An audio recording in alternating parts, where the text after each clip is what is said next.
आर्थिक वर्ष संपायला आता केवळ 2.5 महिने बाकी आहेत। पुढच्या काही दिवसात आपल्याला HR कडे गुंतवणुकीचे पुरावे सादर करावे लागतील। बरेच लोक आर्थिक वर्ष चालू होताना डिक्लेरेशन तर देतात, पण नंतर गुंतवणूक करायचं राहून जातं। मीनाने देखील HR ला डिक्लेरेशन तर दिलंय, पण अजून गुंतवणूक केली नाहीये। तिने गुंतवणूक नाही केली तर 45,000 रुपये इन्कम टॅक्स भरावा लागेल, म्हणून तिने कुठेतरी गुंतवणूक करण्याचा निर्णय घेतलाय, जेणेकरून सेक्शन 80C अंतर्गत डिडक्शन क्लेम करता येईल आणि 45,000 रुपयाचा टॅक्स बेनिफिट मिळेल। सेक्शन 80C अंतर्गत टॅक्स वाचवायचा असेल तर life insurance, PPF, tax saving FD आणि ELSS म्युच्युअल फंड असे अनेक पर्याय आपल्याकडे उपलब्ध आहेत। मात्र यापैकी ELSS म्युच्युअल फंडमध्ये सर्वात कमी म्हणजे 3 वर्षाचा लॉक इन कालावधी आहे, तर इतर इन्स्ट्रुमेंटसाठी 5 ते 15 वर्षाचा लॉक इन कालावधी आहे।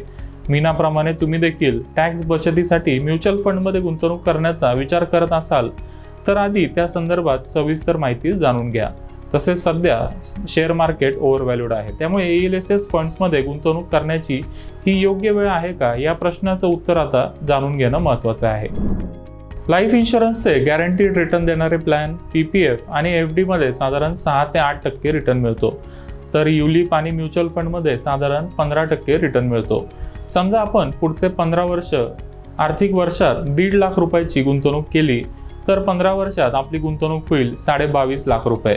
त्यावर आपल्याला 7.5% रिटर्न मिळाला तर आपल्याला 15 वर्षानंतर 39,17,000 रुपये मिळतील, म्हणजेच आपल्याला एकूण 16,67,000 रुपयाचा फायदा होईल।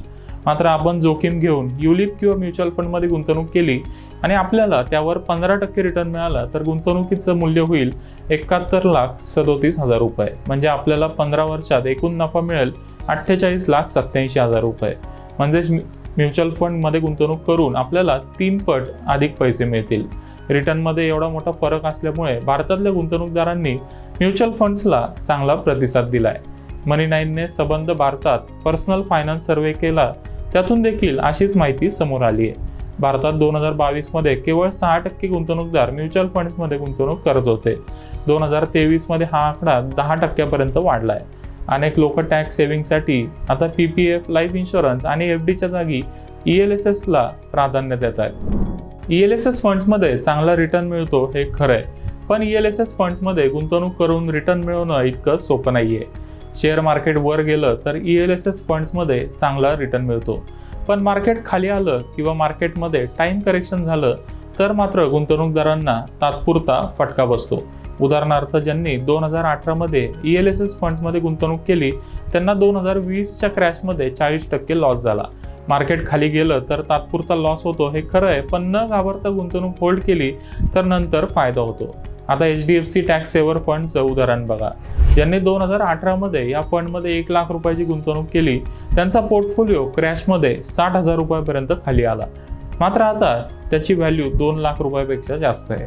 म्हणजे गुंतवणूकदारांना मागच्या 5 वर्षात गुंतवणुकीवर 100% पेक्षा जास्त रिटर्न मिळालाय।